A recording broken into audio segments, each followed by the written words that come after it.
Hi, sweet mamas. Welcome back to Life's a Mom. I'm so happy you are here. Today's guest is someone who is one of the most strongest people I have ever met, and I find her to be such an inspiration, and she's going to be introducing herself. Hello there. Hi. How are you doing? Good. Do you mind introducing who you are, your name, what you do, a little bit about your background? Okay. I'm Miranda. I'm Miranda Miller. I'm owner of Luxy Tan. I'm a mom of 4. I'm thankful that you had me on, having me on this show. I have so much gratitude. I'm just thankful to share my story and to let other moms know that there's hope. I love that.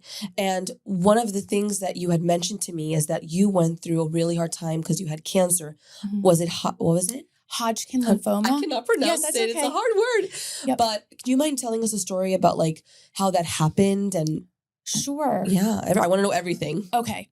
So for the longest, I was dealing with like a lot of health issues. I had really bad rashes from like my kneecaps down.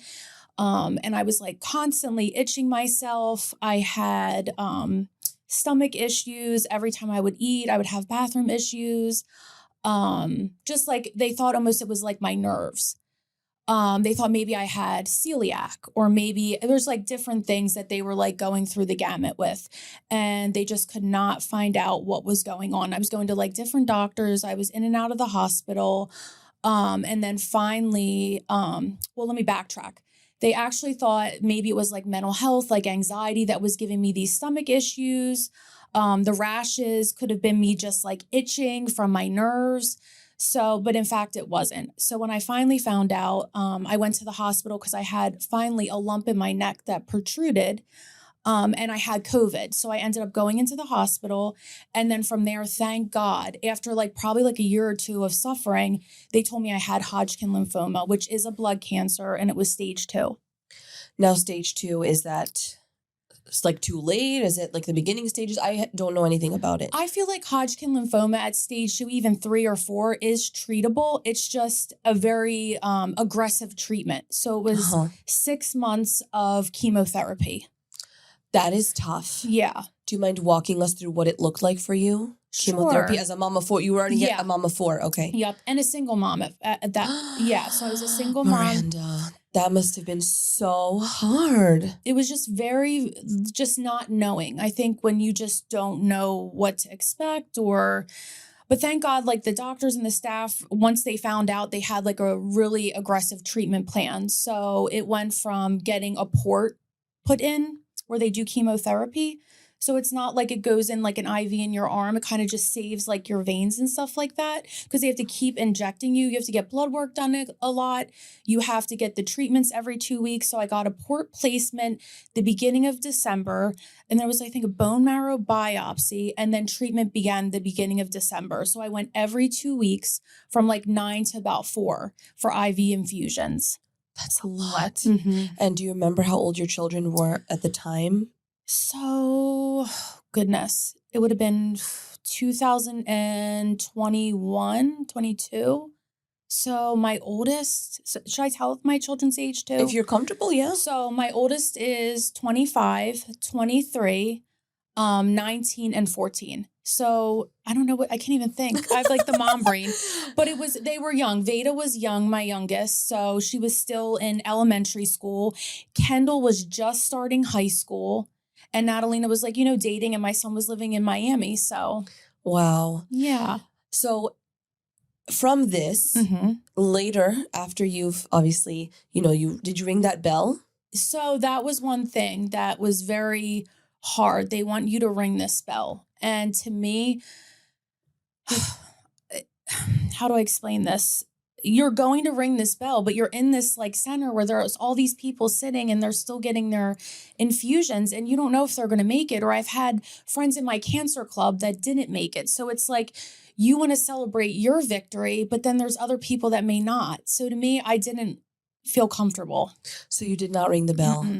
It was just like a little like to appease, but back away, like near the bell. Like I just did not.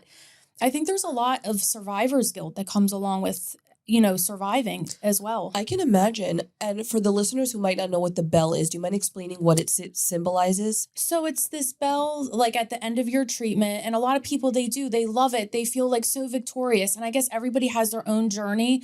But for me, I don't know why it bothered me so much. It's like an actual bell that you like ring. You ring it once you're free. Once you're finished, yes. Once you're free of cancer and your treatments are done. Yeah. No, I honestly would probably feel the same because I always try to consider the people around me. Mhm. I'm a very empathetic person Mhm. and I always try to put myself in other people's shoes. Yes. Not that I'm sure they're not happy for you, but why do that to them, right? Why do it in front of them and make them see I did it? Or maybe you can look at it in a different way where I did it, you can do it too. You'll get through it. So it really depends. It does. It's all about like perspective. A perspective, yeah. Yeah. But once you did get better, how did you get into Luxy Tan? I want to know how that was born. So I had Luxy Tan and I worked for a healthcare establishment all prior to like my treatment. And I actually gave my notice right before my diagnosis, and then I shut down my business. So it was crazy, like no type of income during my like cancer treatment. It was catastrophic. I felt like all those years wasted at a healthcare facility or in my business. I think I felt my identity and all that was like stripped from me, if that makes sense. I can imagine, yeah. So then after having to go through the cancer treatment and then have to rebuild and open my business, I had a lot of neurological issues as well, because there is a lot of neurological issues that come with the cancer treatment and having COVID. I had COVID twice during my cancer treatment. Oh my God. And the mom brain. I know everybody understands the mom brain, but to add this on top of it, it was like, it's so profound. Like words can't even express like what it was like. Even now, sometimes I have to pause like and think when I talk, if that makes sense. I think that's a superpower. No, most people cannot do that. And I actually struggle with impulsivity. And I haven't spoken about this yet, but I was diagnosed with BPD. It's nothing serious, but BPD is, I guess, a type of personality that you get through childhood trauma. And I obviously have a lot of childhood trauma. And with BPD, what comes with it is something called mirroring, because you want to be accepted so badly and you have such a big fear of rejection. And because of that, I want everyone to like me. So I'm working on that with therapy and DBT. And I mean, I'm not no medications right now because I did suffer from postpartum depression and I went on Zoloft to help. But now I want to do it by myself. So I'm going to therapy twice a week and I'm putting in the work. And, it's not always easy, but the impulsivity is a big thing for me. So yeah, just pause. Yes. I worked with a life coach too during my cancer and she always told me to pause. It's like not think. Easy. Do you feel like that's easy for you? No. It's so hard. I mean, I think before I speak, which is something I feel like a lot of us have some type of, learning how to pause is something important because sometimes when we're in the moment, we have to think, what is the point of me saying this? And I had a big epiphany yesterday, actually, where I thought to myself, like, I just went off on someone. And what did that give me? I looked crazy.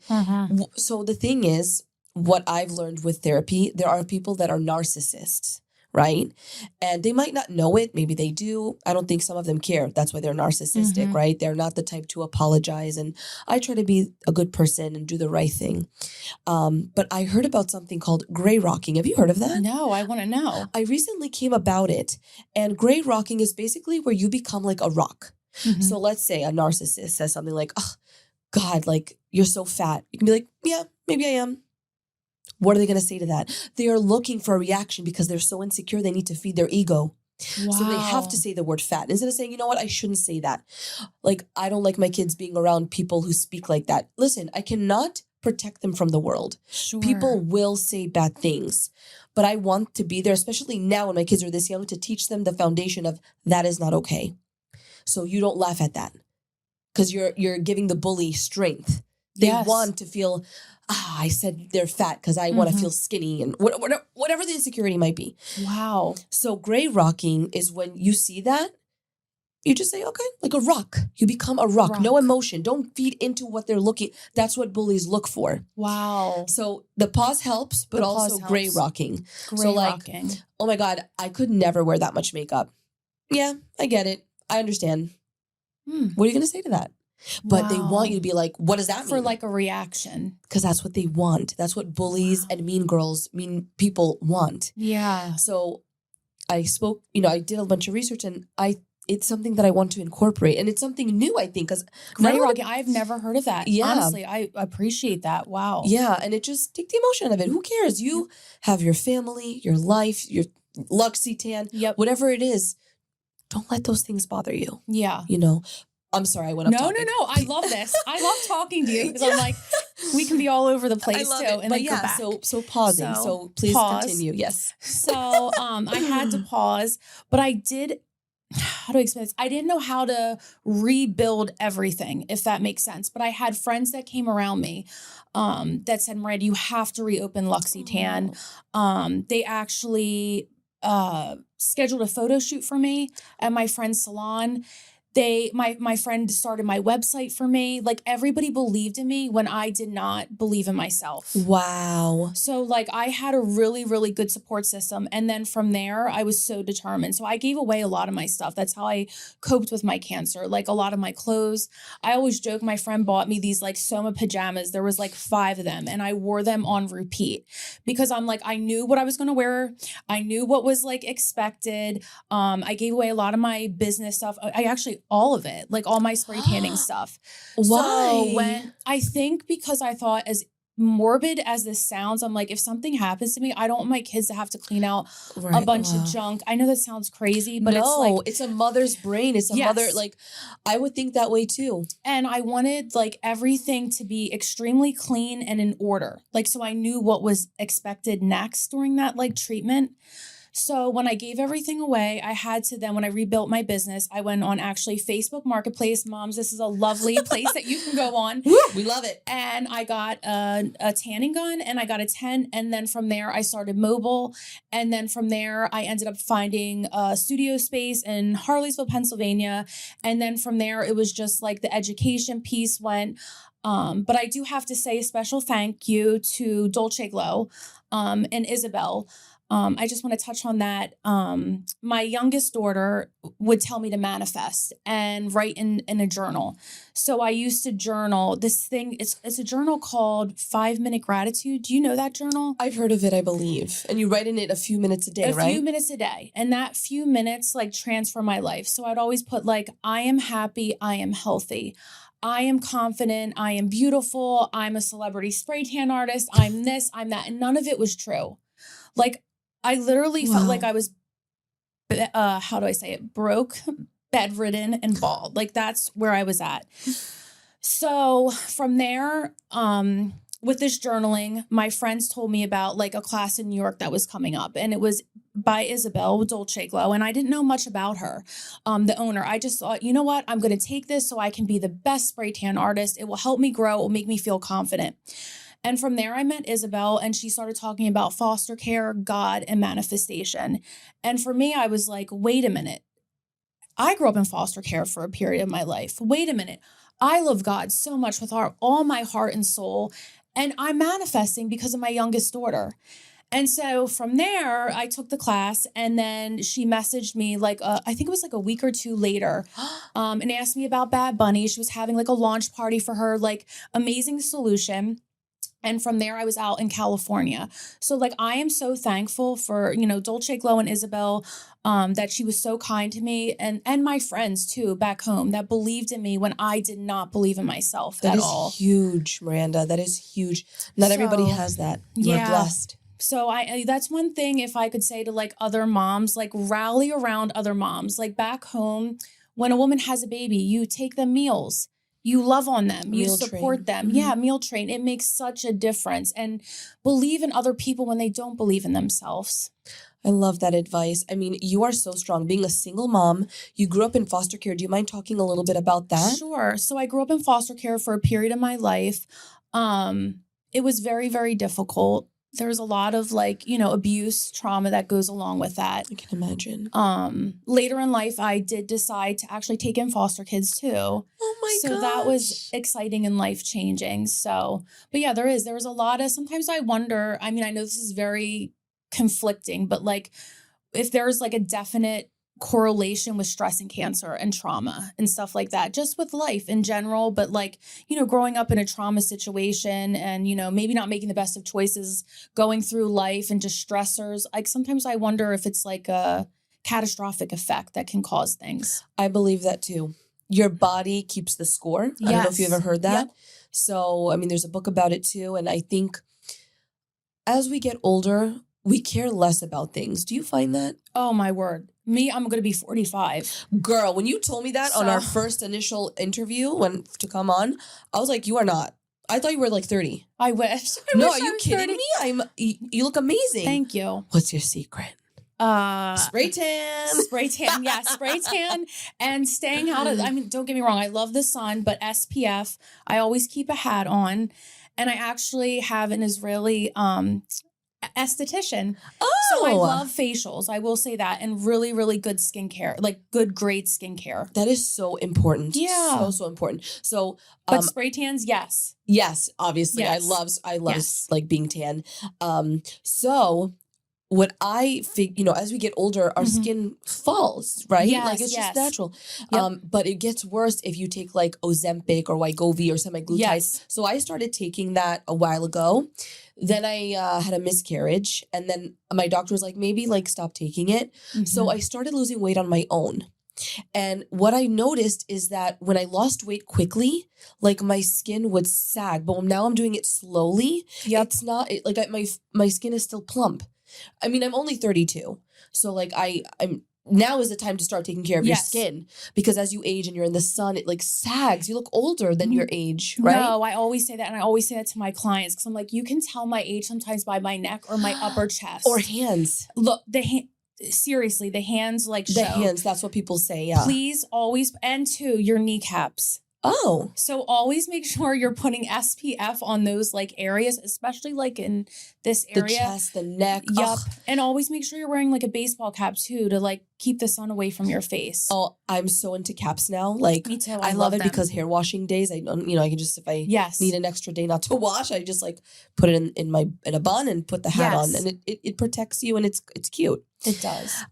So I want to ask you, what was the moment though that you realized that Luxy Tan wasn't just about spray tans, but about helping women feel confident?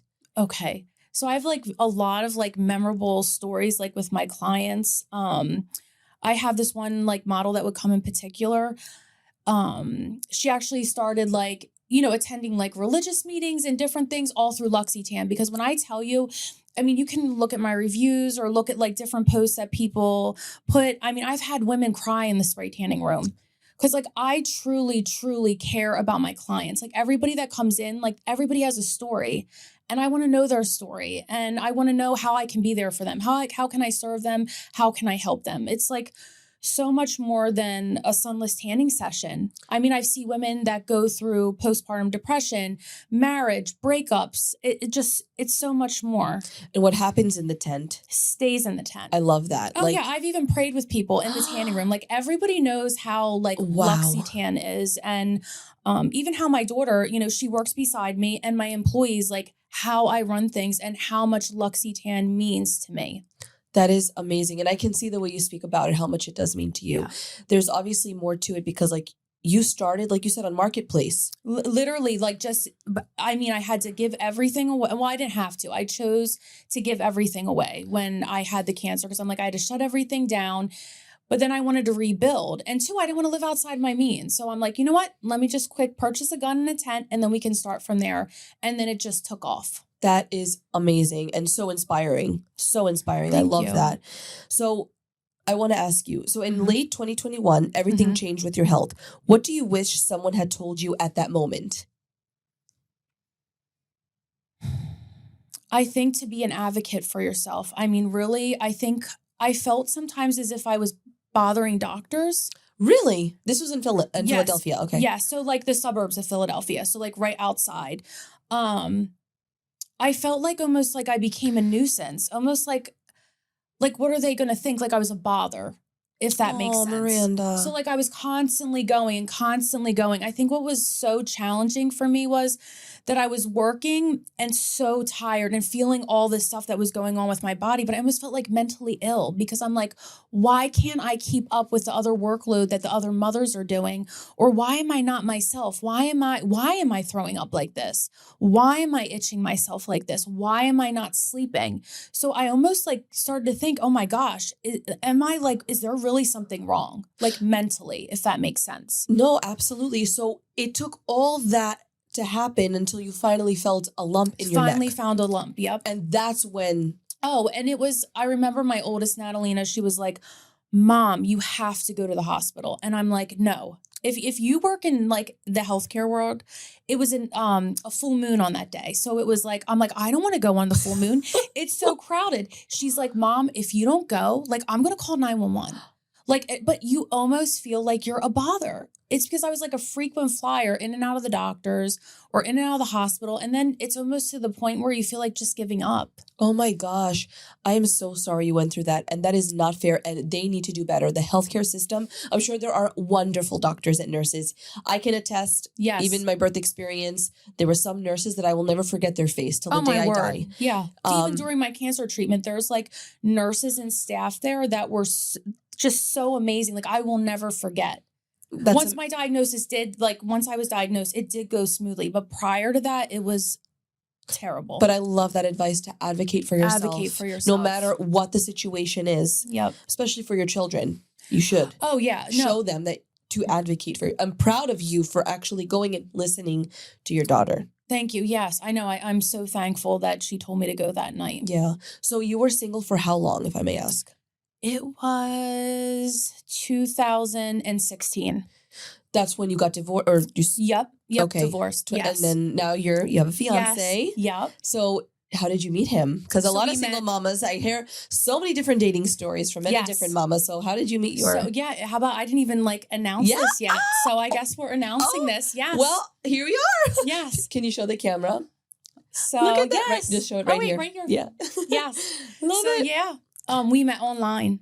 Amazing. Yes. In Philadelphia. No, so he was in Florida. I was already moving to Florida. Oh. But yes, online. Amazing. Yes. I love that. You see, the universe just brings people together when they're meant to be together. When they're meant to be. Right? I love totally that. I just met him. He's very sweet. Such so a sweetheart. kind. I love that. Thank you. Because it's hard to find kind people these days. Yes. But everyone thinks they're kind. Yes. No one, has the self-awareness to say, what kind of person am I, Yep. And you can tell he does that. Yeah, I think the older you get, you can kind of like admit your faults. I would hope so. Yes. I mean, at this point, we should be evolved enough to realize. 100%.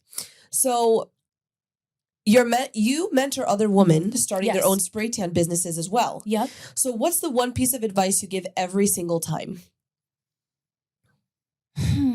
I think just to believe in yourself. Again, advocate for yourself. Like you have to be your own representative. One thing that Isabel from Dolce Glow told me is, what is the worst they can say is no. So if you have to go door to door, you have to go everywhere you have to go and advocate for your own business. That's what I really believe women should do. Right. And also don't be afraid to get rejected. Oh, yes. Because it is. What's the worst they can say is no. Let me tell you something. I had an event called the Walk Through Motherhood. And I picked moms to model different dresses from different boutiques. Mm-hmm. And, a proceeds went to Baptist Health to help postpartum moms. And it was a $31 million mansion. When I first reached out, it was through a connection. Mm-hmm. It had to go through investors. It wasn't up to the real estate agent who would have loved to do it, but it had to get approved. So she asked them and they said, no. You cannot use this mansion. We're trying to sell this property. This is not a party. I said, okay.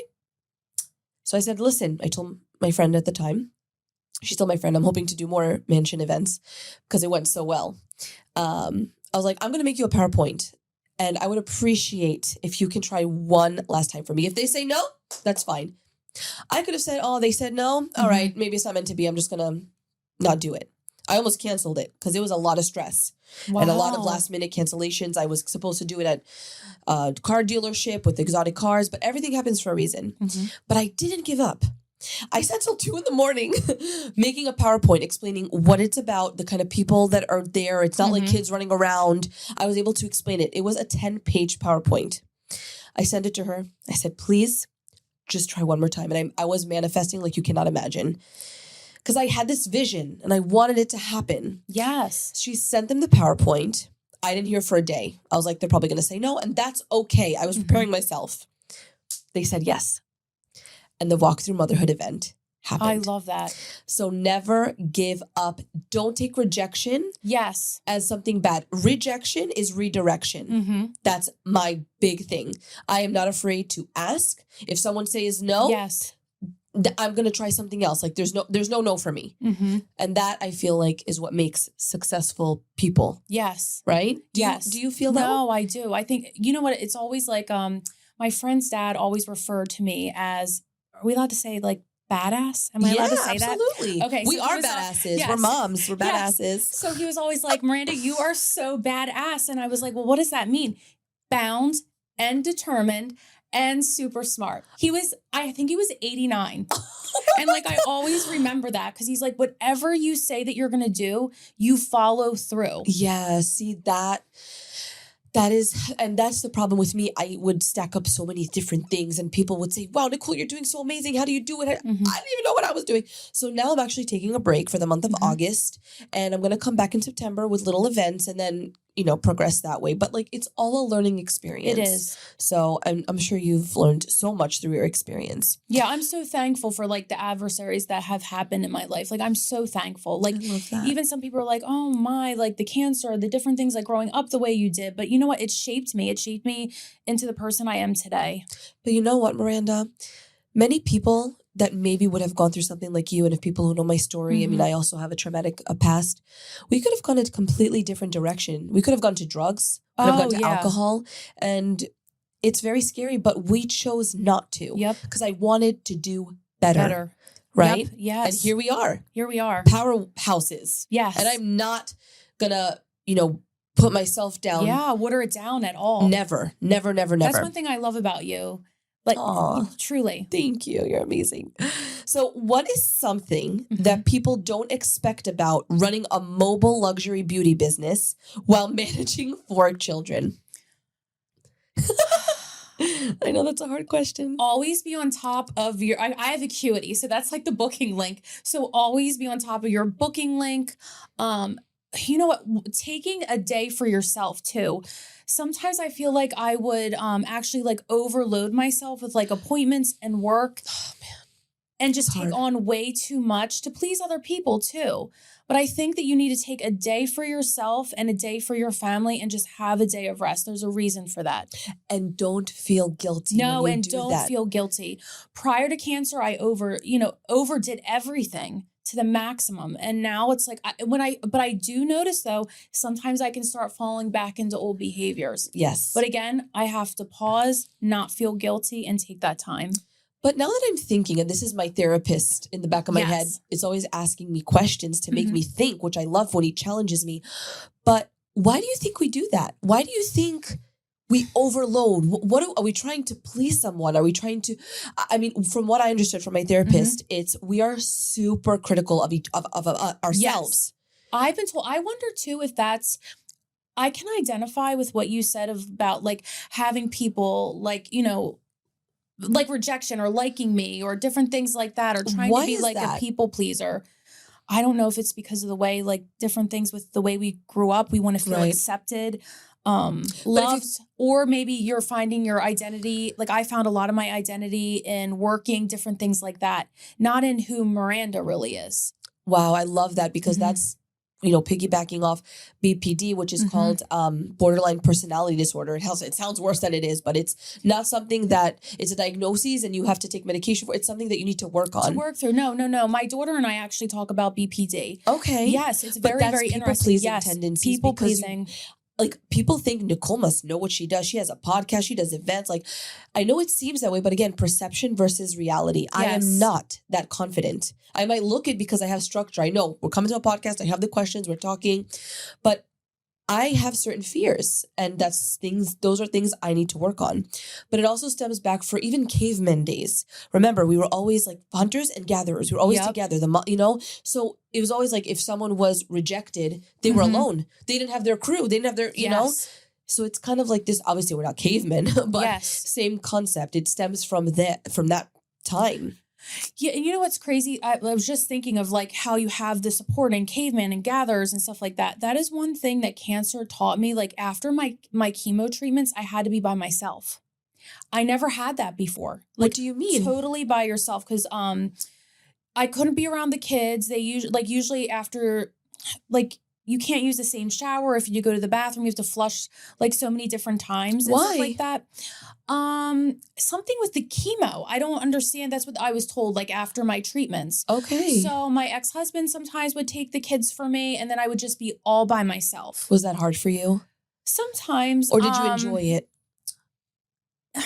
In a way, I think I did a lot of like self-reflecting. You have to like dig deep within inside. Because again, you don't have your business or yes, you have your friends that you can call. But in that moment, you have to really self-reflect with God. Yeah. And really just dig like deeper. Yeah. No, I agree. And I always talk to God. I'm very spiritual. So I love that you do that. And he answers us in different ways. Yes. We don't even realize we have to really pay attention. So if a mom listening is in the middle of her own hard season right now, what would you want her to hear in this moment? My goodness, let me think. Know that you can reach out to me or like anybody else, like honestly, because I know that go to that one person that you can go to that is safe. Wow. It's hard. It's hard, like as a mom, sometimes to be vulnerable with like different situations. We live with shame, guilt, competition. Like I know in my younger years, like as a mom, like the competitiveness, like all sorts of things that go through your brain. But know that you can have that one person that you can be vulnerable with, or you can go to a therapist or like go to somebody that you feel safe with, and know that you're not alone. Because I think a lot of moms wrestle with a lot of thoughts or different challenges that they feel like they can't share because they're either embarrassed or different things. 1,000%. I think you're not alone. That's what I should say. You're not truly 100%. alone. Go to God, go to a therapist, go to a friend. And yeah, I'm like speechless. Like I don't even, because I know what it's like to feel that way. It's not a good place to be in. Of course not. And many mothers, unfortunately, experience that and are afraid to speak up. Yeah. So when they tell you 1 in 3 women suffer from, or was it 1 in 4, suffer from postpartum depression, I feel like that number is higher. Oh my word, yes. I don't think the statistics are as accurate as they say, because many moms keep quiet. They don't want to feel like something is wrong with them. Yes. Oh, you're crazy. You need medication. Yep. Oh, and I was ashamed because it was such a taboo topic. But it is okay to struggle, and it is okay to ask for help. Yes. Nobody's perfect. I don't care how perfect they make their life seem to be. Everybody has problems. Everybody. And they that's might not one thing show I had it. to learn too. Everybody does. Right.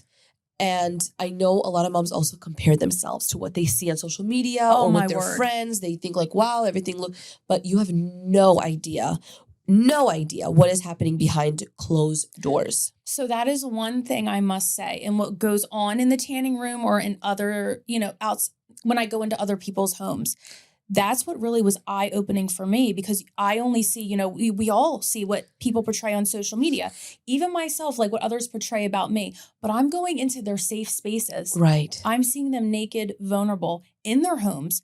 So I know a lot that goes on behind the scenes. And thank God a lot of women go to me for a lot of advice, or they ask for prayer or different things like that, because they do trust me. But yeah, there is so much more than that goes on behind the scenes of social media. 1,000%. Again, perception versus reality. So, once I've caught on and grasped that, even my social media, it looks like I have my shit together. But do you know how many breakdowns I've had before events? Because I'm such a perfectionist and I'm so self-critical of myself that if 8 things could go perfectly, 1 or 2 things go wrong, I'm going to focus on those 2 things. Oh, exactly. And that is not a healthy trait. So that is something I'm trying to work on. And we are human beings at the end of the day. Yep. Nobody is perfect. And I want to teach that to my children. As young as they are, it starts now. Yes. If I could have done things all over again, I think I would have done that, because I almost made the kids feel like everything had to be so perfect. It's almost like we would have like birthday parties or events, and I'm like arguing with my ex-husband, and then the people come in, I'm like, oh, hi, there's like a beautiful spread. Everything's so great. As I'm just like cussing him out like minutes earlier. And I recently seen that with one of my really good friends too. She made this beautiful spread and had us over, and she was like yelling at the kids. And I'm like, this is normal. This is absolutely normal. Like, do not be embarrassed. The house being a mess. This is normal. We don't live this cookie cutter perfect life. We're not like, when you go into a home and it's staged and everything's perfect for showing in real estate, that is not our lives. No. And let me tell you something, Miranda, and to all the mamas listening, don't ever let anyone make you feel like your house is a pigsty or embarrass you. Messy home is a happy home. A happy home. A messy home is a happy home. I'd rather have a messy home with a happy home with a loving husband than being divorced and have my house look beautiful. That's just me personally. Yeah. So I love that my house is a mess with toys everywhere and markers on the floor. It's lived in. I'm going to miss that one day when my house is empty and my kids are not with me. No, it is. That's one thing I could say to moms. Like, I wish that I would have listened. I had older moms that like kind of like mentored me. They're like, enjoy them when they're small. Enjoy them. You're just trying to get through the days and like, the hustle and bustle. But again, pause. Always pause. That's it seems so easy, just pause, but it's so hard in the moment. And I've been working on that. So even when my son is having a tantrum, I used to be like, oh my God, like, Ben, my husband, Ben, where are you? And now I'm like, no, I'm going to miss these tantrums. So I hold him, and I do give my babies love and the attention that they need, but I also teach them like mommy also has a life. Yes. So that's something I didn't have as a child. My mom smothered me. My mom was a helicopter mom. Really? Yeah. Like I was always home. Like there was also more childhood trauma, like neglect and stuff like that.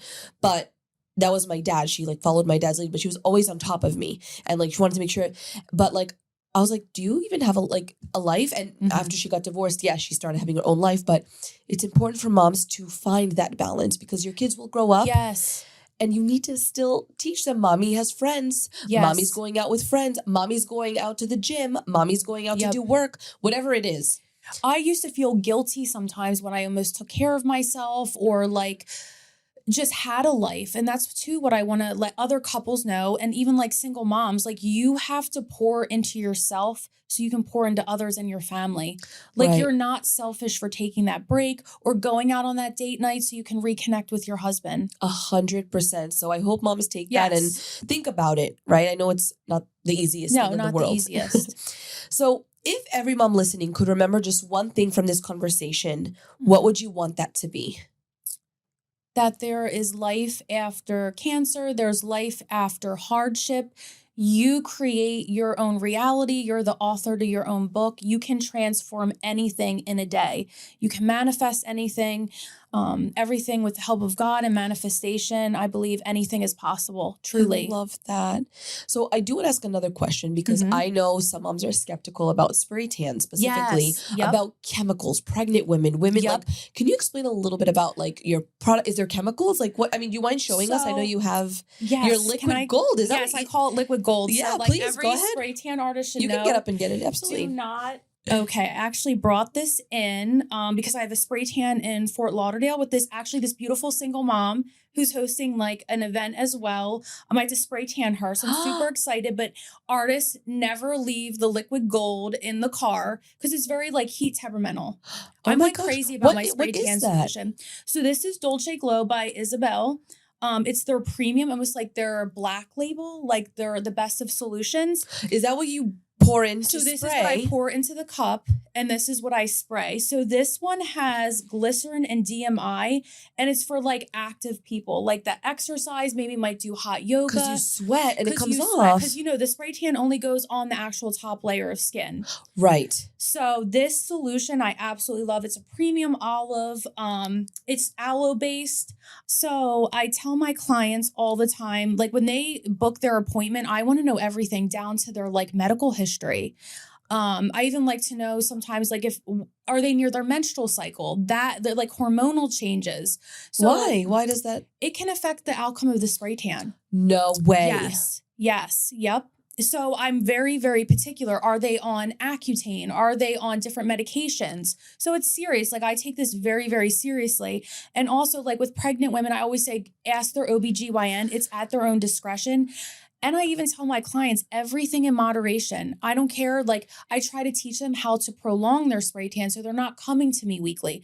I don't feel as if that's necessary. I want them to come for events, or if they want to feel good, they can use tan extenders to keep it, or maybe not take hot showers or hydrate. There's ways around everything.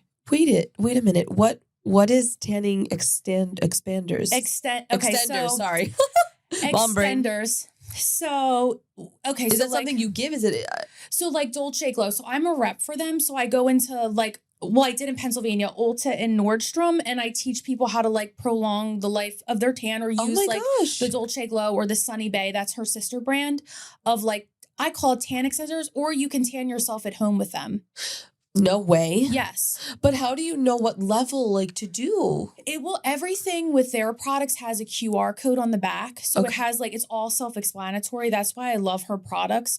And also they're very hydrating because like the DHA, that's the main component that gets you darker. It mixes like with the amino acids and proteins of your skin, is drying. However, she combats it with hyaluronic acid, squalene, aloe, and it just like plumps the skin and everything. I love that. So like, does it matter? Like I have black hair and blue eyes. Would I go to a lighter tan versus, or is it preference? How does it work? It's preference. There's some people you might like, say you might have an event and you're like, I want to be super dark for this event. I would say, okay, we can take you, darker for the event. However, your tan is not going to fade as nicely, if that makes sense. Even if you do all like the moisturizing, because your skin can only absorb so much DHA too.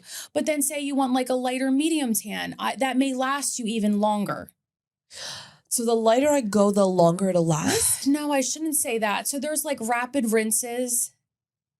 I know there's crazy things. So like I'm interested to know. Yeah, rapid rinses I love for like, say you had an event or if you have a date that night, or there's a nursing mom that can't sit with the solution on their skin so long, they can last long. I mean, the rinse time is shorter, but I feel like the longevity is not as long.